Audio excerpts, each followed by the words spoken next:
last week we worked on uh, getting e-signatures and stuff like that, was actually to have a listing, or I'm sorry, a buyer's packet that we can present in person, if that makes sense, right? Because I got to win some buyers.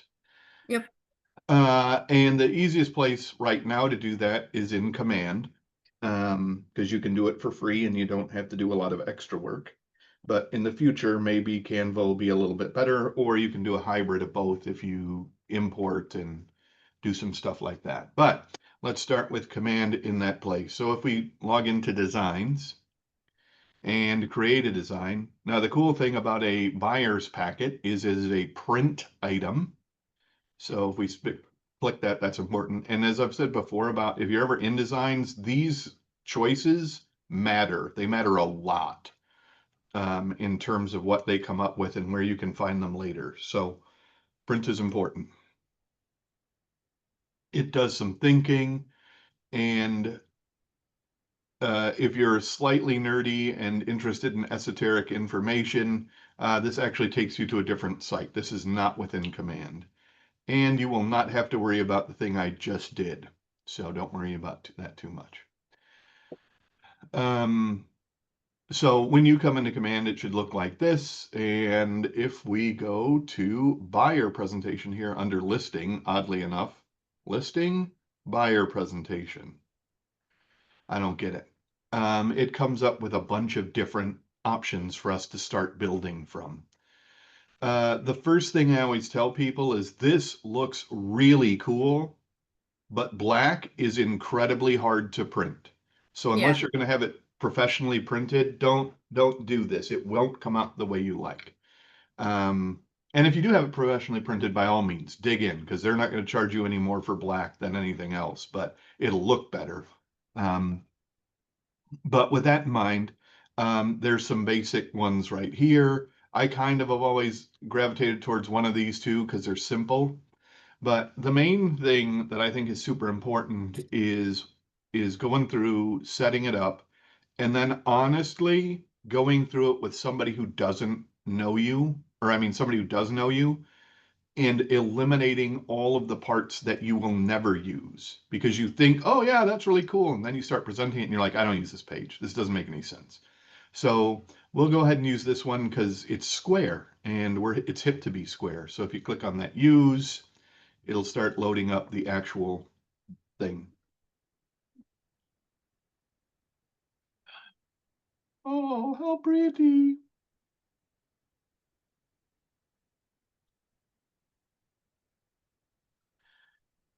If you have not loaded things into my assets, it's super important to have some assets in there that can be ready to go. But the first thing here, your guide to home ownership, that's a nice cover. We're going to click on a name. I think we talked about this before, but the typewriter Yeah. I use here, that a lot. super useful. But unlike the typewriter, one of the other things we can do, I think is super useful, is under your My Assets. It'll have all that stuff. So you could, if you wanted to, just swap. Uh, Oh, but that's almost silly for yeah. your name. But you could text things are in there and you can pre-program all kinds of stuff. But here's what I'm actually thinking, right? If I'm doing this, I'm going to make it for my client, not about me, Hmm. right? So that makes sense. Here is your logo, so you can swap out whatever logos make sense. If you don't have like a team logo or a personal logo, then you just kind of drop that one completely, and you just do that by cut. Would be Okay. gone. Then I'd take this and I'd center it a little bit.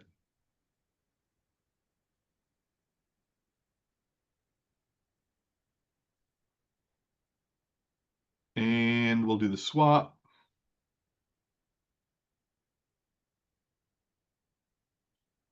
I like this one. No, that'll be white. This one. There we go. And if I want, I'll just make it a little bigger and then make sure it's still centered. There we go. Nice. All right. There are 30 pages in this thing. And this will make it so that it's easier to see or smaller to see depending on how you do it. As I mentioned this page you would cut out, but this is instructions to you on how to use this, and what it looks like. So it tells you what you'd use it for, what makes sense, stuff like that. But these three dots will allow you just to delete the page if you're comfortable with what that looks like. So, yep, we're going to delete page 2 because we're not going to use that. All right. Consultation for client name. Yay! Right? That makes sense. This makes sense. And this goes back to where that texting thing should work. But from a, the person who built this did not build this well. If each of these were individual, then you could use the text swap outs, but you can't Mhm. swap the whole block. So you just have to go to the typewriter and edit that, to your correct things, put a nice picture of you, and you don't have to change this house because they're buyers, right? If you were doing a listing, you'd put their house in there. Table of contents makes sense.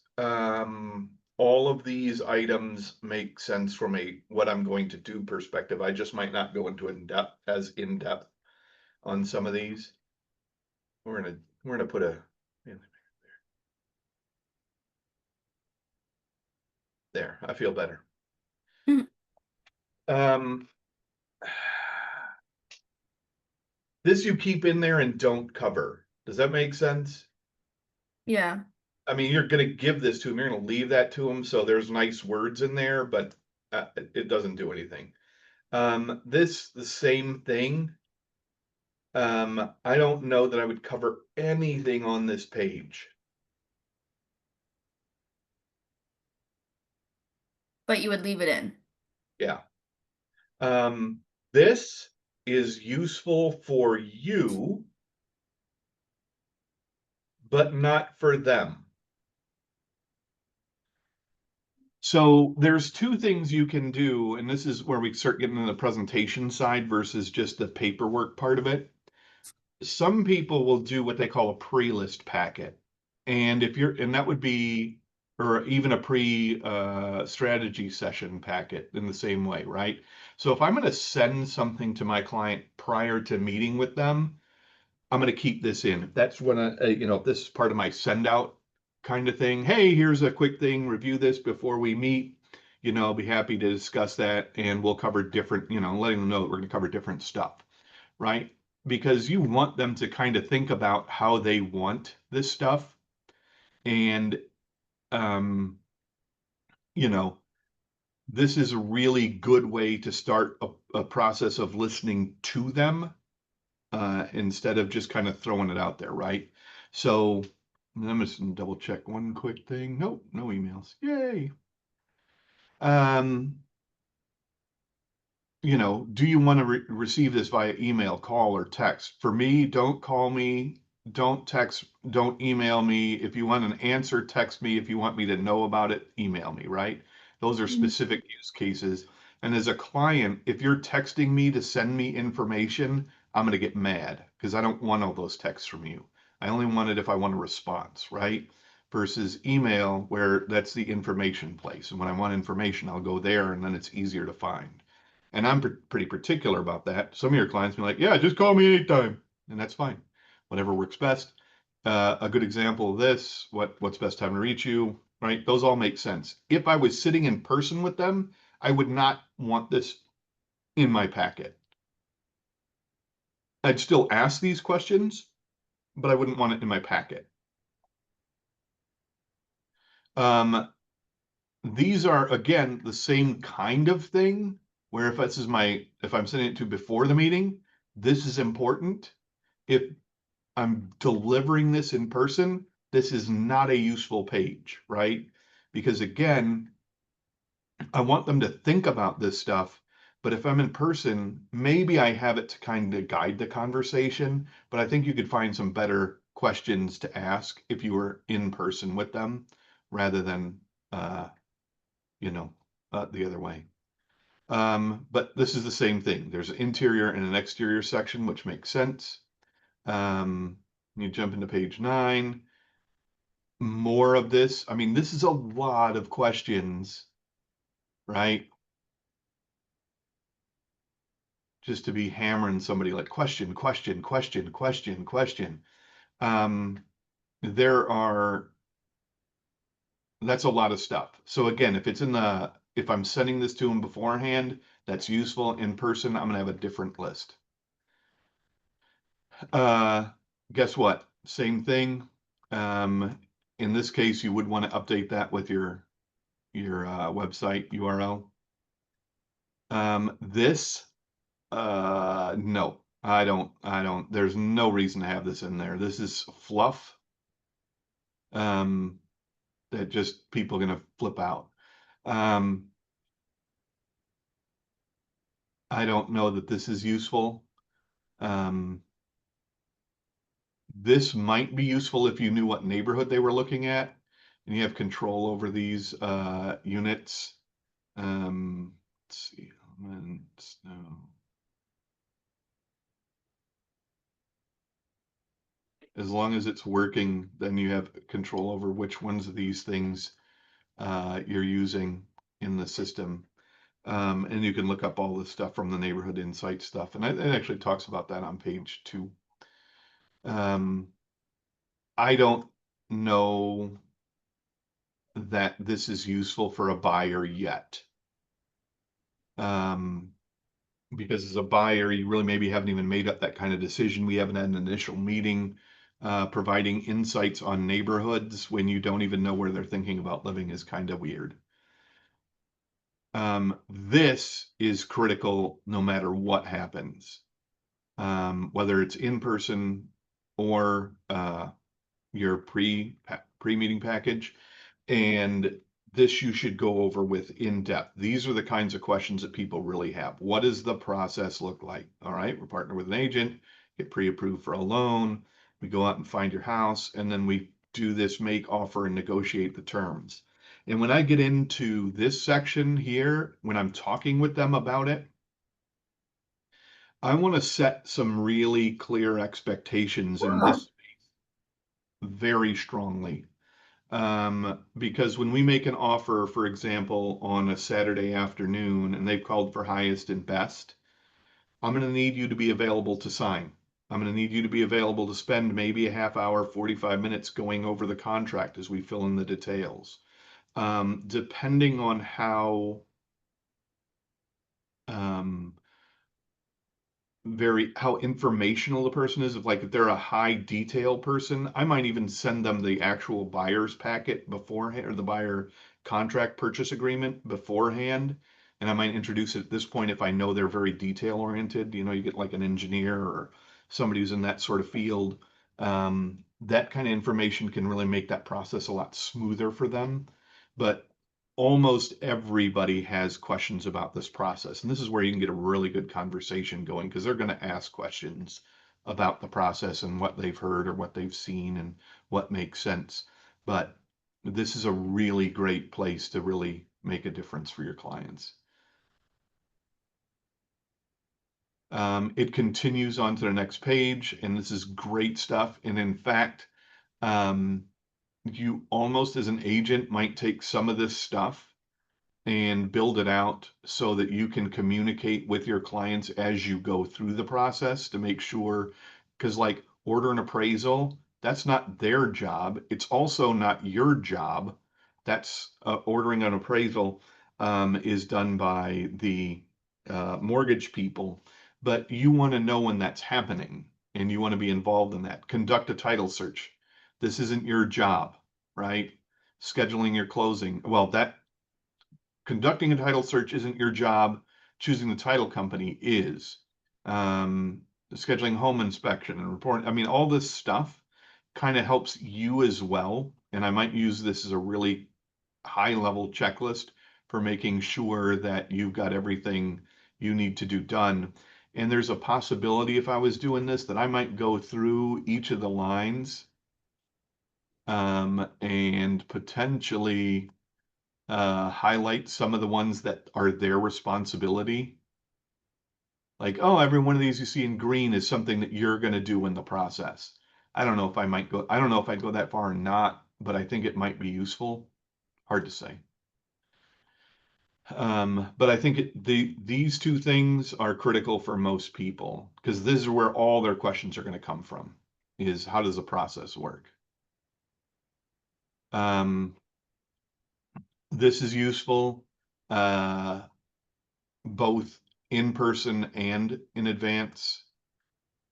For you and somebody new, I'm not sure if this is super great, and if you don't really care about any of this stuff, you can go through and just delete it. It looks nobody if this whole block is red, people just think it's accent. They really do. I've actually done that a few times, deleted the whole thing.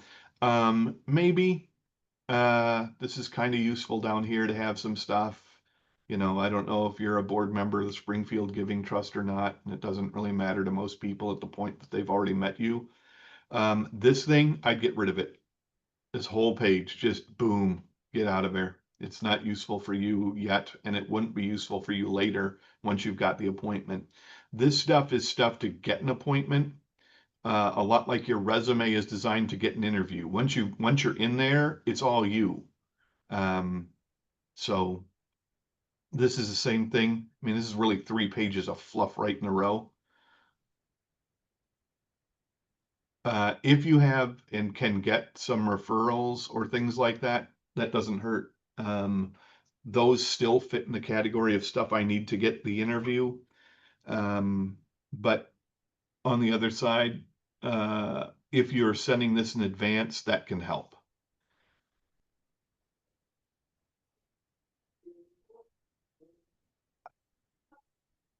Maybe.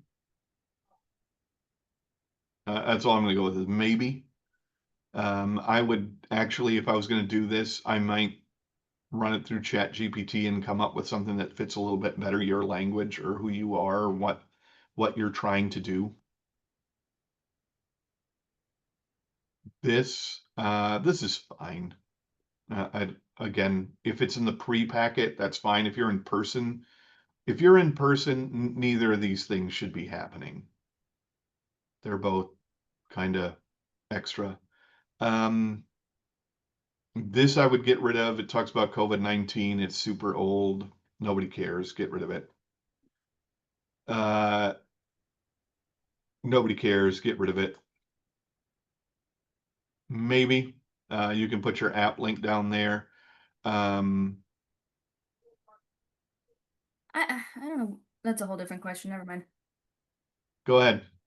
I'll ask it No, to you tomorrow in class. you can ask anything you want. I know. I'll save that one for tomorrow. Fair enough. I'm pretty much 90% get rid of that one too. This is useful, especially if in a pre-list. If you're going to leave it with them, it's still fine. This page, useful. So, I mean, right off the bat, there's just a lot of fluff that you can cut down, but this all together, as you go through it, customize it, make the different parts work for you. That's the best way to get a packet. If this is one of those things where, like when we first meet, every time I meet, and when we first met, and every agent I meet with, I'm like, don't get caught up in fonts. Don't Mhm. get caught up in words. Don't get caught up in colors and text sizes and all that stuff. Nobody cares. Honestly, nobody cares. And anybody who does is not somebody you want to do business with anyway. It's literally them weeding themselves out if they're like, why did you choose that font? It is a waste of time. Um, if you choose one font for yourself, whatever it is, and then forever you just use, you know what? I really like the way Gilda Display looks. Fine. You are now using Gilda Display for the rest of your life. But don't every time you go through here feel like you have to pick a different font because nobody cares. Yeah. The colors are the colors, and the colors are chosen because they go together and they make sense. Do that, dummy. Hmm. But, the main thing that you're doing here is just making sure everything matches what it's supposed to. And if you have a logo, wow, why is that not logo asset? Huh, that is weird. Did you see that? Yeah.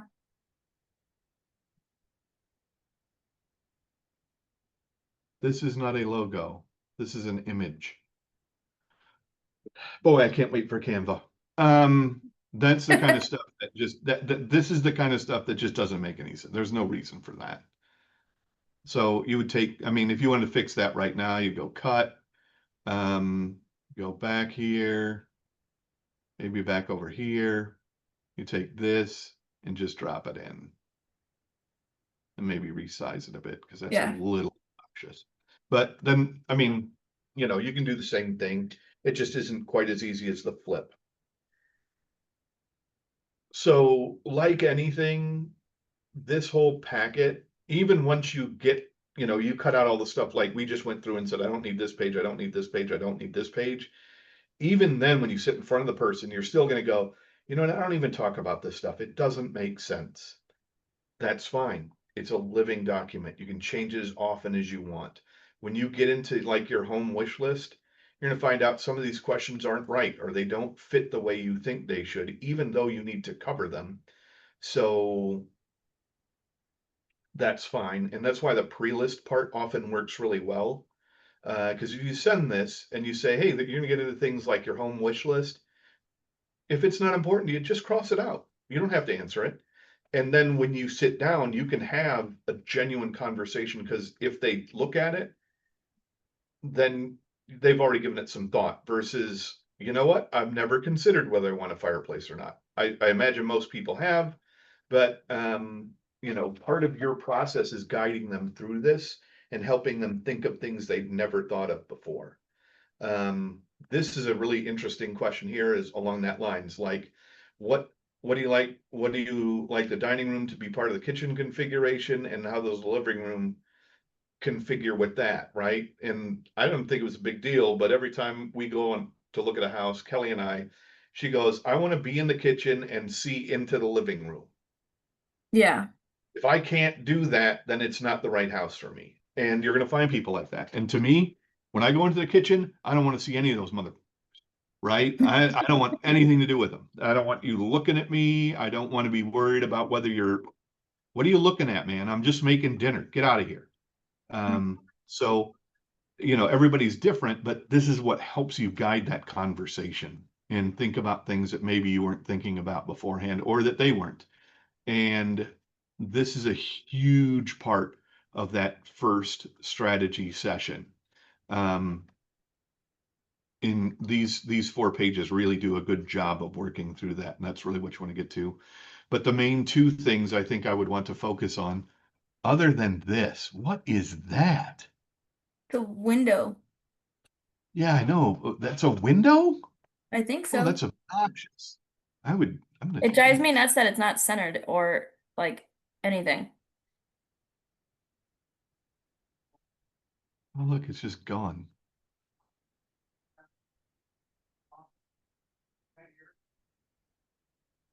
That's me being nutty, huh?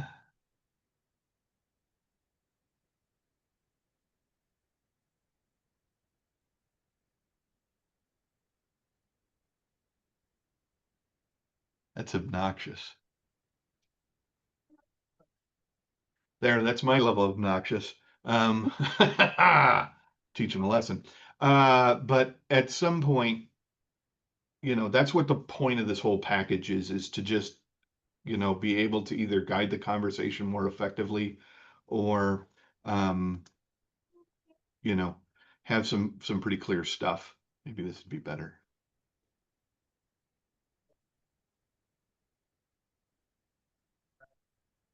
It's too big. That's okay. Then it just looks like wall art. Yeah, looks like it belongs. Um, yeah.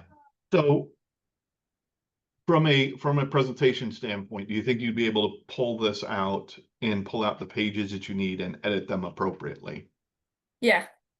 Yeah, I mean, this isn't hard. I think, again, when people think about it, they make a big deal of it, but it shouldn't be super detailed. And if you take out all the pages that are extra, once you're done with it, you can just straight download it.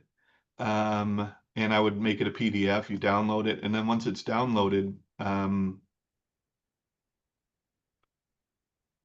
you can just, like I said, I would send that as soon as you set an appointment with somebody to do a buyer consult or a strategy session, however you want to call it. I would just send I would almost make two of them, one for in person and one for print, Yeah. um, or one for sharing, so that then they get this, yay, yay, Adobe, yay, how fun, and I can look through that.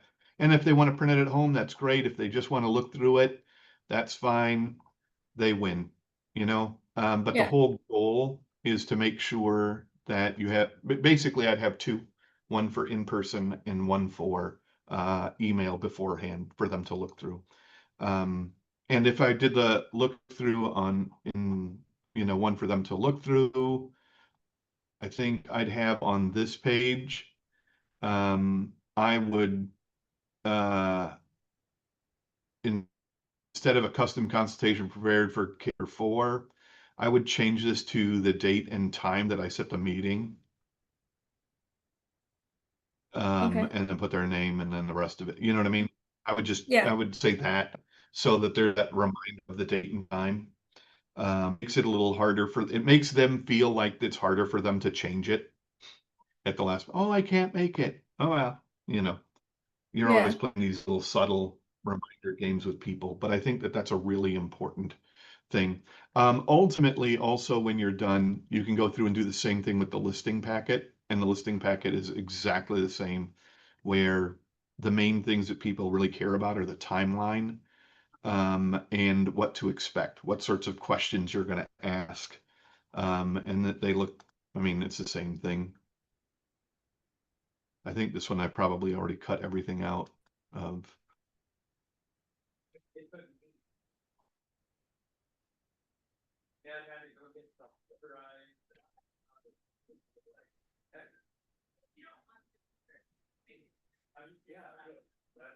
Nope, all 28 pages are still in there. So, oh my, go faster.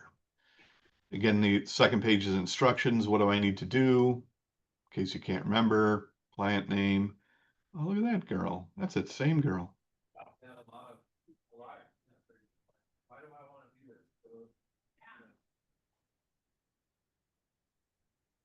So on and so forth. And you're just cutting stuff out.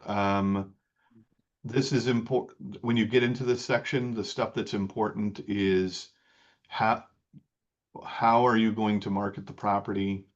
Understanding, um, how do people find their home? And that leads into pricing discussions. This is dumb. Get rid of that. That's stupid. This is important to think about what you're going to do and how you're going to explain what you're going to sell their house on. So, you can see that this really can be an important part of the business. What am I going to do? How do I market this? And this gives you a lot of great ideas, just making sure that you can do it. This is the same timeline that we were looking at for a buyer, except it's now for a seller. So here's what happens when we do coming soon. Here's what happens when we get to just listed. Here's why we do open houses, and that's important, right? And this is the stuff that I'm going to do that makes a difference. And if you're not going to do it, take it off the page because somebody will ask you about it later. Guess what? Here's the stupid pages. Get rid of them because nobody cares at the point you're in the door. This is useless. Get rid of it. This stuff, um, this is stuff you've sold. So I'd say get rid of it. It doesn't help, but there's just different ways you might present that. I don't know that any of this matters once you're in somebody's house. We're back to the same, reviews, which can be duplicated. This promise, again, I don't know. That's this can be useful for clients because you're having people in their house. So these are options. I might edit a little bit of this stuff because I think some of it's overly COVID related, like contactless transactions. On the other hand, if we bring it up so we can read it, this makes sense and it helps, but like this in well ventilated areas following, so you'd have to get rid of that. But that helps people understand that part of the process. Dumb. Not sure. This probably used to have a lot of stuff that I took off the page, but it doesn't look like it. I don't know, it looks fine. But the selling packet is basically the same thing as the listing packet. The only thing that you're gonna include is like, this is the comp section.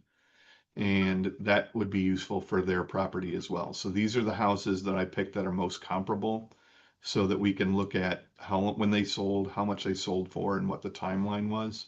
And having a page like this is useful. You can get that comp report from RPR. I kind of like theirs better, so I might skip this one and use the RPR one.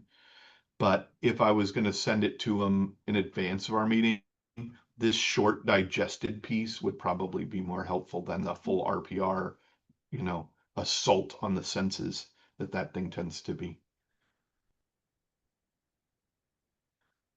So what do you got about questions about making a listing or a buyer's packet for that matter? Nothing right now. It's gonna be just like you said, going through it and seeing what works for myself and creating it. Yep. I think honestly though, it really does. Like if you find a couple people who you maybe haven't spoken to about it and just ask them if they'll sit through a presentation, you'll get some quality feedback and can toss out some pages or refine your presentation and potentially reaffirm your professionalism with somebody who doesn't know you in that way yet, Yeah. which can lead to your business. I think we vastly underestimate our friends' willingness to help with something that they can understand, right? If you're a chemist and you ask somebody to help you mix a new chemical, that doesn't make a lot of sense. But if you say, "Hey, if you have a couple of minutes, I'd love to have you over. I'm gonna practice my buyer's presentation on you and cook you dinner as well," they're like, "Cool, I'm in," Yeah. Yeah. And that's a perfect way to invite some of those uh, core sphere people into the business and not make it weird, which is what you're really after most of the time anyway, right? I mean, we're all trying to figure out how not to be socially awkward with people, but if you invite them over for dinner or hang out or drinks or something like that, and then, make sure that you're clear, don't spring it on them, but offer it beforehand, you'll probably do very well with that. What else can I show you this morning? Um, right now my brain's fried, to be honest. I think that was a lot. You, yeah, well, so you're gonna call back, one of the clients from Prior Lake. Yes. What does that call sound like? They didn't leave a voicemail or anything, so my plan was to call and say, "Hey, I'm sorry I missed your call. I'm just, if they don't answer Yep, and they say, won't. yeah." And that's kind of what I They figured won't. is they're not going to. So I figured I'd call and be like, "Hey, I saw that I missed your car. I missed your call. I'm sorry about that. Um, I'm just calling back to touch base with you to see if there was any questions I could answer or anything I could help you with." All right. I imagine that you're open-minded to some different ideas. Yes. First thing, and this is a general thing, unless you're sorry, don't say you're sorry. Okay. And what I mean by that is, hey, I just want to thank you for your patience and let me get back to you now that I'm back in the office, right? Same thing. We're just flipping it and it's making them seem better. instead of diminishing you, right? Because they're cool for being patient, not you made a mistake in not calling them. Now, if you'd have made a mistake, legitimate, then yeah, you got to own that, but you didn't do anything wrong. So instead, we're just going to thank them, which gives you a different place to be. And that's a pretty, you know, it's a different way of speaking than we're probably used to, but it really helps establish credibility. Um, and confidence in you as a salesperson, which is pretty useful to have. Once you get through that greeting, typically you want to move on to what we call a mutually agreeable fact. And, it'd be something like, hey, I just want to thank you for being patient. I was finishing some things up last night and I was able to get back to you this morning, so I appreciate that. You were at the open house on whatever at this time, right? So they can, okay, cool. I know who this is and I can agree that that was true. And then that's when you kind of want to ask that's when you kind of want to go forward with the questions. Just getting back to you because I noticed that you called. Wanted to see if there were some questions I could answer for you. Super fast, bing, bing, bing kind of thing. And that is straight out of the Phil Jones playbook. So should I reference the Prior Lake open house if I already did in a previous voicemail? Yeah, Okay. because they called you back, but you haven't exchanged conversation yet. Okay. And you're trying to reorient the conversation. And I might keep it really quick then. Hey, we met at the Prior Lake. We met at the Prior Lake open house and just reaching out to see if there's some questions I can answer for you. Right? Just super bing bop boom boom boom bop bam kind of thing, where instead of trying to make this a super long thing, the shorter the message, the more to the point the message is, the more likely they are to respond. Okay. And I know I have a tendency just kind of to squirrel off and maybe start saying more words than are necessary. No, just keep it short. Okay. You called them, they called you back, you're calling them back. Someday in the future, when you're better friends with this person, you'd call and say, Tag, you're it, Mhm. But right now, you still just want to connect those dots. Clearly, they know why they called you, and it likely has to do with the open house, but it still just helps to reaffirm that in case, like when I look at my phone and I see a call that's missed and I see a voicemail, I read the voicemail. I don't necessarily look at the number, have the number saved. I look at the voicemail, and being able to look at it and specifically know, oh, yep, that's what that is. That really helps. Okay. Unless you can think of another mutually agreeable fact. Because that mutually agreeable fact is just like asking people when they come in, hey, where did you come from today? Or who do I have to thank for sending you here? Those sorts of questions help people orient, and that's really what you're trying to do. I assume you've been to Walmart. Everybody's been to Walmart, right? And there is really, really valuable space in every Walmart store and every retail store for that matter in the vestibule, because everyone passes through the vestibule. And there's almost nothing for sale in the vestibule. Why is that? When everyone passes through there, it's the most valuable real estate you have. No matter what happens after they come in the store, they all pass through there. And the reason you don't put anything valuable for sale in the vestibule is people aren't ready to buy yet. And the same thing is true of this conversation. I have to give them a space to get fixed in what's going on. Otherwise, they're just not ready yet. So if you do put something in the vestibule, like you might at Cub, it has to be almost a commodity-like thing that would require no thought. Oh, yes, I need a shovel because it's snowing outside. Or yes, I get Coke every week. I will get the Coke because it is on special. But Other than that, I mean, you wouldn't put like a variety of shampoo in there, even if it was the best sale in the world, because, oh wait, do I need shampoo? What's the kind of shampoo I use? I mean, there's too many questions. And so you'd feel really uncomfortable and unnatural in that space. And the same thing is true of your phone conversation. I just need to get you in place. What else you got for me? That's it right now. I did email Lance. I spent all weekend having FOMO for next weekend, so I decided to leave a day later and try to fit in 1 or 2 open houses on Saturday. Yeah, just make sure that, you do have to have balance in your life, and that's fine. Yeah, and I'll be gone for the whole week. Like we're not coming back till the following Saturday, so I don't mind going up Saturday night or Sunday morning instead of Sure. that morning. So, That's next week, correct? In my mind, yes. all Yeah. right. Well, cool. Let me know what you guys get scheduled. I'll probably, we'll probably talk about it tomorrow anyway. And I don't have a whole lot of service up there, but they did add some Wi-Fi, so I plan on Monday morning still being on the call, for the Zoom meeting and see what's going on next Monday.